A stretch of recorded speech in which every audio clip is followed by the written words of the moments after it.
Back to the post that I was talking about at the very beginning of the video, where one of my subscribers was talking about the fact that she just keeps forgetting what people are asking her to do. This is actually a perfect opportunity for her to leverage technology. Now, I shared this, of course, in my Facebook group, but I wanted to share it here as well. So here is how you could leverage technology to help you with something as simple as forgetting what people are asking you to do.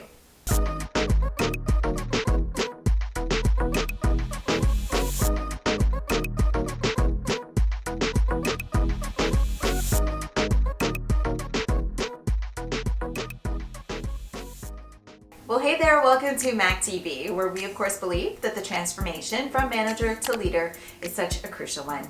And that's because true leaders, they change lives and they are having a profound effect on today's working environment. So today's video is actually inspired by a post that was in my Facebook group, the Awesome Sauce New Manager Crew. Now, in the post, she's actually talking about the fact that she's feeling really frustrated over the fact that she keeps forgetting what people are asking her to do.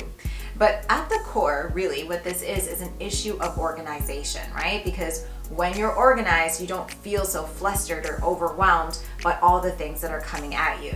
So in today's video, I'm going to be talking about 5 things that you can do or start implementing that will help you instantly feel this sense of relief and to obviously get yourself organized. Now, I will say you don't have to implement everything that I mentioned in the video, just pick a couple that really resonates with you or kind of fits your vibe. The goal here is that you take some sort of action and actually make progress. And so I don't want you to feel overwhelmed by trying to apply all the things. Just pick 1 or 2, maybe at the max 3, that really makes sense for you and take some action. So let's get started. Tip number 1 is really simple, but it is my biggest tip ever. So I'm gonna actually whisper it because I don't want anyone else to hear, okay? So here's the secret. Tip number 1 is to not work in clutter. Yeah, it's that simple. Just don't work in clutter. Now, I know I mentioned this in my previous video right here where I was talking about the fact that it's really important to set up your environment in a way that allows you to focus.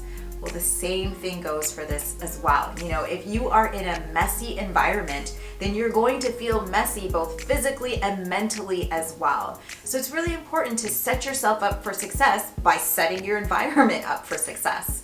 So what you want to do is clear out your desk once a week. Give it a good wipe down. Make sure everything is nice and clean. Make sure that things that don't really need to be hanging around on your desk are in your drawer. Take down sticky notes. Do whatever it is that you can to make sure that your area is clean. And then the second part of that is to make sure that your digital space is clean. So you don't need to have 50,000 tabs open, right? Close down a few tabs and only use what you actually need.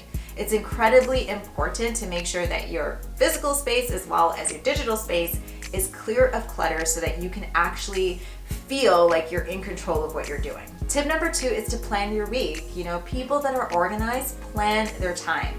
Now, if you do not have an agenda or a calendar of some sort, then I highly suggest you do that. Having some sort of agenda or calendar will help you to feel far less frazzled about what you have to do because you will know what is coming up. So here's what you want to do with your agenda, your calendar, or if you use something digitally. This is what you want to do. You want to spend 20 minutes at the beginning of your week just planning out what you're going to do for the week. Now, I tend to really like planning out what I'm doing in terms of outcomes as opposed to like all the really small tasks. I just like to think that way in terms of, okay, what is it just very high level that I have to do? And I work towards doing that. Some people like writing down like every little thing they have to do, which if that's you, then that's totally fine as long as you're putting it somewhere so that you know that you have to do it. So another thing that's really good to do, just as a little sub point, is to actually build in cushion time into your week for when priorities change or when unexpected changes happen. Just so that you're not feeling, like I said, flustered when something does happen that you weren't necessarily expecting. And then at the end of the week, what you want to do is block off 20 minutes of your time for thinking time. Now, this is my absolute favorite time of the week, not necessarily because it's the end of the week, but because I get to do thinking time. Here is why thinking time is so important. Now, a lot of us fall into the trap of being busy bees. We're super busy doing all the things. But sometimes, in some instances, we're busy doing the wrong things. So if we don't stop to think and reflect about what we're doing and if it makes sense to be doing it, then we're going to constantly be in that cycle of being busy and doing busy work that's actually wrong. This is why thinking time is so vital. So all you really need is about 20 minutes, 20 solid good minutes at the end of the week to reflect on your week. Now, of course, I think it's important to reflect on the good things, right? Reflect on your achievements. That's really important. But it's equally as important to think about the things that aren't really necessary for you to be doing, right? Think about things that need to be adjusted. You know, the goal here is to get you out of the weeds, right? Because that's what makes you feel overwhelmed and frustrated, right? Being in like the minutia type of stuff. You want to get like higher level than that. You want to like elevate yourself out of that. And the only way that you can do that is through thinking and reflection time. So schedule that in, because if you don't schedule it in, it won't get done. Tip number 3 is to leverage technology to set up systems. Now, I talked about this a little bit in my video right here where I was talking about time management tips and how you can use systems to really like regain control of your time. The same goes for staying organized. The two really go hand in hand. You always want to be looking for ways that you can do things in a far more productive manner, and you want to be using technology to help you do that. So going back to the post that I was talking about at the very beginning of the video, where one of my subscribers was talking about the fact that she just keeps forgetting what people are asking her to do, this is actually a perfect opportunity for her to leverage technology. Now, I shared this, of course, in my Facebook group, but I wanted to share it here as well. So here is how you could leverage technology to help you with something as simple as forgetting what people are asking you to do. So something that I tested for myself that actually worked really well is using a Google Doc and a Zapier integration. And you're welcome to use this as well and just like amend it to however it fits to you. So here's how it works. What you first want to do is create a master Google Sheet, right? So you name it whatever you want to name it. Name it something that makes sense to obviously you and the people that you're going to be sharing it with. So in my case, I named it Max Request. So what I did was I opened up this Google Sheet, and in one column I had name, and in the other column I had request. It was as simple as that, 2 simple columns. And then what I did was I obviously edited the doc so that whoever I was sharing this link with would be able to edit it. So you want to be able to give everyone that has access to the link editing rights. The next step would be to share it like crazy. You share it with your team, share it with your boss, share it with basically anybody that you would be collaborating with or anybody that might be asking you to do something for them. And here's why. When you are walking down the hall and somebody says, hey, I was wondering if you would be able to do this, that, the other, here's what you can say.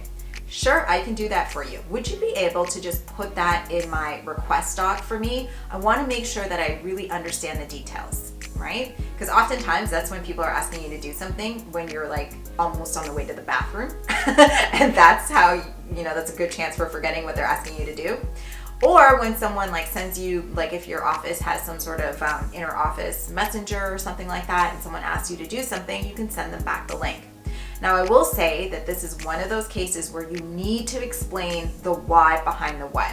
I mean, I think in a lot of cases you should be explaining the why behind the what, but especially in this, because I think that people who you are sending this to might feel kind of like, well, why is she sending me this link?